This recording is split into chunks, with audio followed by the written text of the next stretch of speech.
जय मसीह के मित्रों, मैं आप में से हर एक का हमारे उद्धारकर्ता प्रभु यीशु मसीह के नाम में हार्दिक अभिनंदन करता हूँ। मेरा विश्वास है कि परमेश्वर ने लॉकडाउन के भी कठिन समय में हमसे बातचीत की है, वचन के द्वारा, प्रार्थनाओं के द्वारा। और सारे संसार में जो सबसे बड़ी बात हुई है कि बहुत से ऐसे लोग जिनका जीवन परमेश्वर से दूर था, जो वचन को नहीं पढ़ते थे, प्रार्थना में नहीं रहते थे, उनके जीवन बदले गए हैं। तो अच्छा हो रहा है। और इसलिए जीवन की कठिन विषम परिस्थितियों में हमें परमेश्वर पर भरोसा रखना चाहिए, आशा लगाना चाहिए, क्योंकि परमेश्वर का कहा हुआ वचन कभी खाली नहीं जाता। ये मेरे स्वयं के जीवन का अनुभव है, आप में से हर एक का जीवन का अनुभव होगा। जो अपने जीवन के बोझों को परमेश्वर के हाथों में रख देते हैं मेरे प्रियो, तो फिर वो परमेश्वर अपने तरीके से काम करके हमारे जीवन को आशीषित और फलवंत करता है। आइए वचन पर मनन चिंतन करने से पहले हम प्रार्थना करें। प्रभु परमेश्वर हमारे रचयिता, हम आपको धन्यवाद देते हैं। आपने हमें अपने स्वरूप में बनाया और ये सुंदर जिंदगी दी। होने दीजिए पिता परमेश्वर, इस जिंदगी द्वारा केवल आपको महिमा मिले। उद्धारकर्ता प्रभु यीशु मसीह के नाम से ये दुआ मांग लेते हैं, आमीन। मैं जब जब अखबारों को पढ़ता हूँ, टेलीविज़न में खबरों को सुनता हूँ, तो कई बार मन बड़ा विचलित हो जाता है। बहुत से एक्सीडेंट हो रहे हैं, मृत्यु की खबरें हैं, कहीं ज्वालामुखी फूट रहा है, तूफान आ रहे हैं, बाढ़ है और लोगों का जीवन नाश हो रहा है। लोग अनाथ हो गए, दुखित हैं।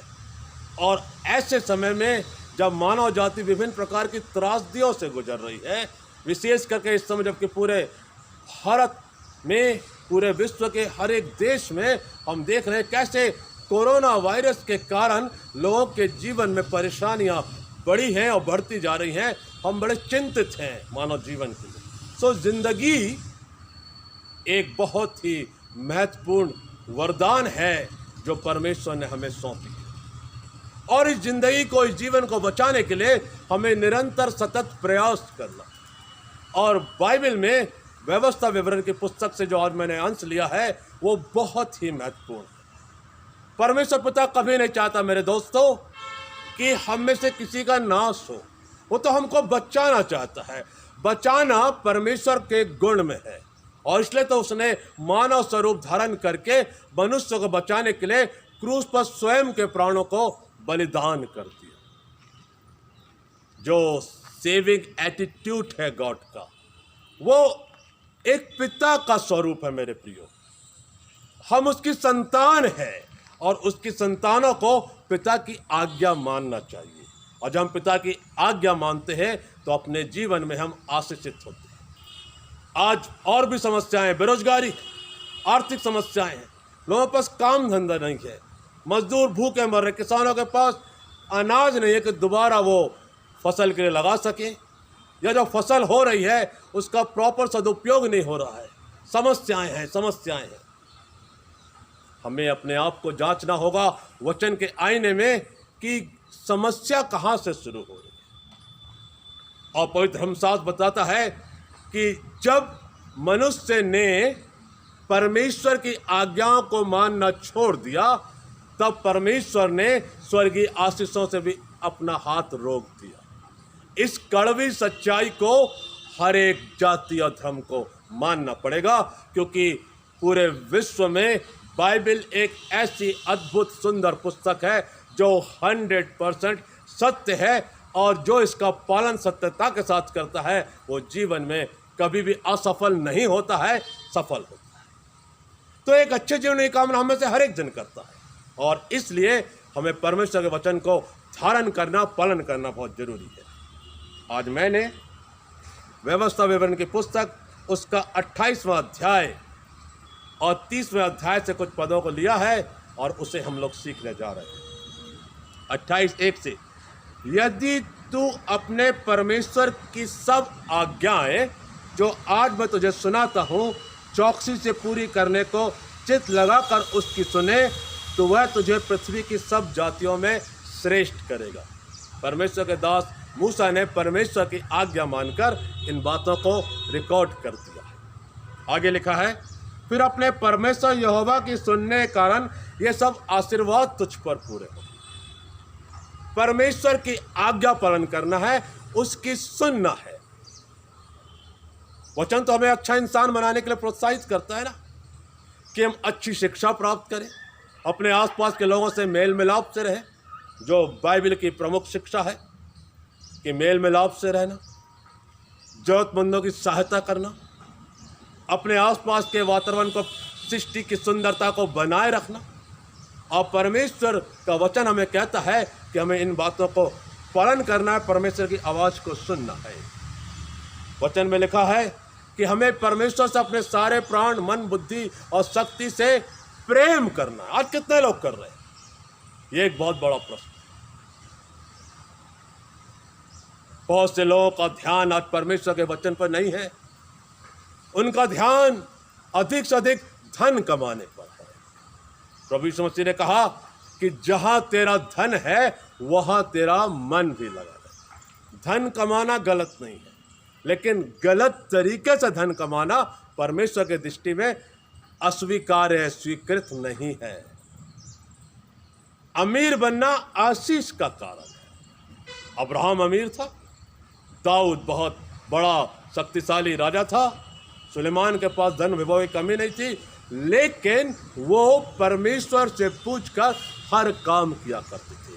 और आज का वचन हमें से हर एक के लिए है कि हमें अपना तन, मन, धन परमेश्वर की महिमा के लिए हमेशा समर्पित करना है। और हम देखेंगे कि परमेश्वर हमें और हमारी संतानों को जनरेशन टू जनरेशन आशीषें देता रहेगा।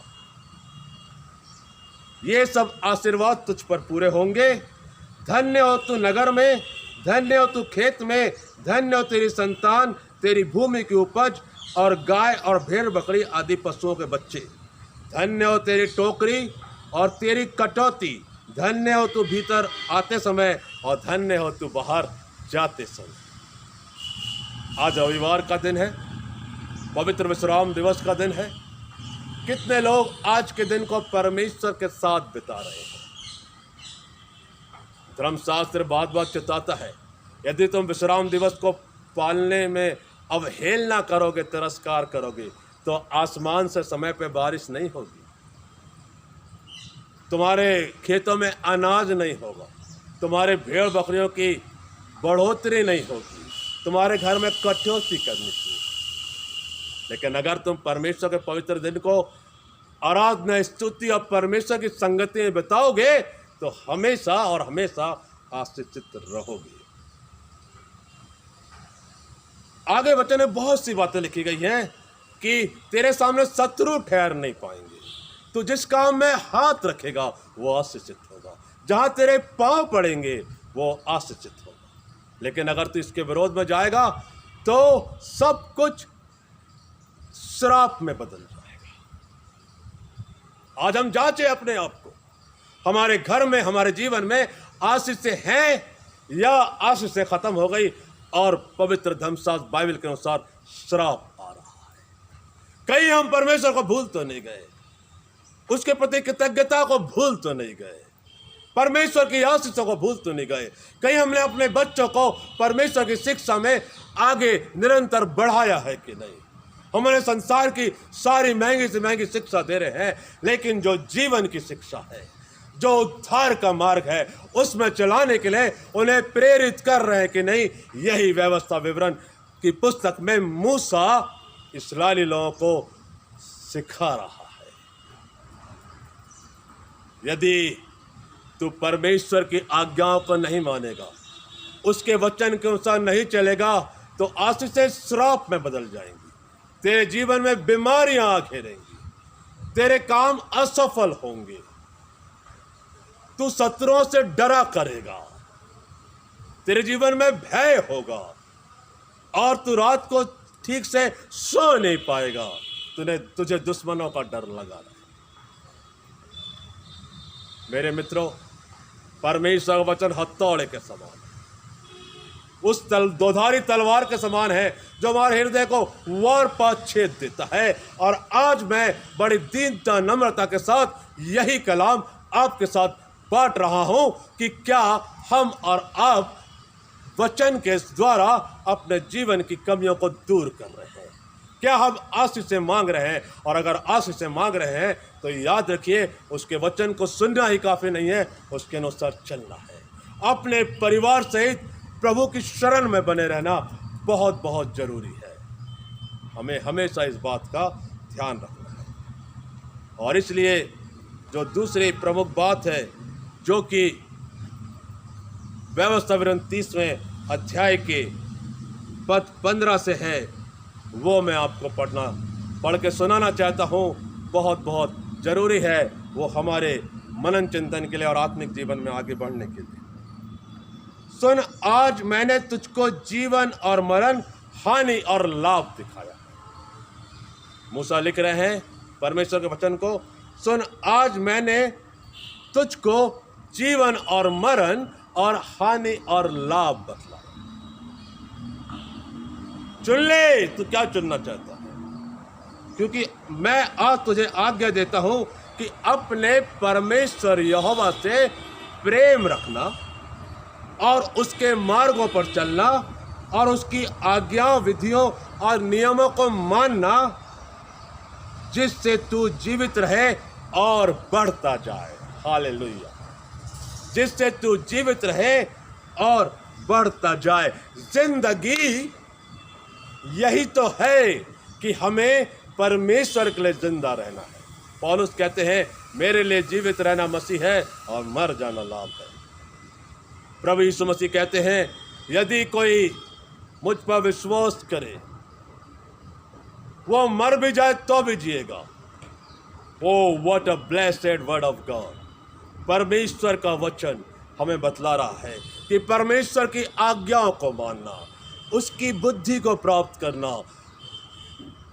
उसके वचन के अनुसार खुद चलना, परिवार को चलाना और एक अच्छा जीवन जीना जिसमें हमारे जीवन में प्रेम हो, सत्यता हो, सच्चाई का व्यवहार हो, दूसरों के साथ एक मेल मिलाप का व्यवहार हो। जब ये सारी बातें हमारे जीवन में शामिल होंगी तो हम लोगों के लिए आशीष का कारण। और लिखा है, जिससे तू जीवित रहे और बढ़ता जाए और तेरा परमेश्वर यहोवा उस देश में जिसका अधिकारी होने को तू जा रहा है तुझे आशीष दे। आगे सुनिए, इसके कॉन्ट्राडिक्शन में क्या लिखा है, विरोधाभास में। परंतु यदि तेरा मन भटक जाए और तू ना सुने और भटक कर पराये देवताओं को दंडवत करे और उनकी उपासना करने लगे, तो मैं तुझे आज ये चेतावनी दिए देता हूँ कि तुम निस्संदेह नष्ट हो जाओगे और जिस देश का अधिकारी होने के लिए तू पार जा रहा है उस देश में तुम बहुत दिनों के लिए रहने ना पाओगे। और मैं आकाश और पृथ्वी दोनों को तुम्हारे सामने इस बात की साक्षी बनाता हूँ कि मैंने जीवन और मरण, आशीष और शाप को तुम्हारे आगे रखा है। इसलिए तू जीवन ही को अपना ले कि तू और तेरा वंश दोनों जीवित रहे। हालेलुया। मैं आपके साथ वचन से आज यही बात बड़े दीनता, नम्रता के साथ बांट रहा हूँ कि तू जीवन को अपना ले। जो प्रभु का वचन है, हम में से हर एक को जीवन को अपना। प्रभु यीशु मसीह ने कहा, मैं इसलिए आया कि वो जीवन पाए और बहुतायत का जीवन। बहुतायत का जीवन जो हमारे जीवन में हमें एक अच्छा इंसान बनाता है, एक अच्छा मानव बनाता है, एक सच्चाई पर चलने वाला, खराई पर चलने वाला इंसान बनाता है, दूसरों की सहायता को पहुंचने वाला, दया के भाव से भरा हुआ इंसान बनाता है, क्योंकि प्रभु स्वयं थे ऐसे। रात के समय भी विषम परिस्थितियों में, कठिन डगर में, सब जगह एक ऐसा परिश्रम इंसान बनाता है जो जीवन की बात करता है और जहाँ जीवन का संदेश नहीं पहुँचा है वहाँ पहुँचाता है, क्योंकि ये जिम्मेदारी हमें दी गई है कि तू जीवन को अपना ले। और ये जीवन जो है वो जीवन है कि हम एक आशीषित जीवन जी रहे हैं, दूसरों को भी शामिल कर रहे हैं। ये जीवन वो जीवन है कि जो हमारे जीवन में परमेश्वर ने दिया, हम दूसरों के साथ बांटें। ये जीवन वो है जो लोग दुख और तकलीफ में हैं, उनके पास जाकर वचन को सुना रहे हैं, और हमारे बीच के जो आशीष है परमेश्वर ने हमें वस्तु के रूप में किसी भी रूप में दिया है, जब उनके साथ बांट रहे हैं तो परमेश्वर का कार्य बढ़ता है और हमारा जीवन भी आशीषित होता है। आइए हम जीवन को चुनें। पतरस ने प्रभु यीशु मसीह से कहा, हम किसके पास जाएं? अनंत जीवन की बातें तो प्रभु आपके पास है। आज के वचन मैंने आपके साथ इसलिए बांटा है, आज के इस कठिन दौर में जब हम बीमारियों से लड़ रहे हैं, जूझ रहे हैं, समस्याओं से लड़ रहे हैं, जूझ रहे हैं, जितनी बातें हमने समस्याओं की बात की उन सबों से हमारा रोज सामना हो रहा है। आइए हम जीवन को अपनाएं, जीवन को सुधारें, दूसरों तक जीवन को पहुंचाएं, जिनके पास जीवन की बातें नहीं है उन तक पहुंचाएं। प्रभु आज के वचन के द्वारा हम में से हर एक को बहुत बहुत बरकत और आशीष दे। आइए प्रार्थना। खुदावंद, हम आपको धन्यवाद देते हैं, आपने कलाम के द्वारा हमसे बातचीत। प्रभु जी, हम आपको धन्यवाद देते हैं, आपने हमें जीवन का मार्ग दिखा दिया है।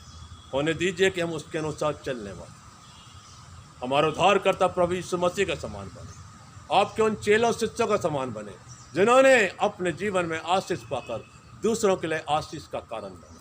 प्रार्थना हमारे उद्धारकर्ता प्रभु यीशु मसीह के नाम से मांग लेते हैं, आमीन। आज के वचन के द्वारा परमेश्वर पिता आपको बहुत बहुत आशीष दे। जय मसीह की, आमीन।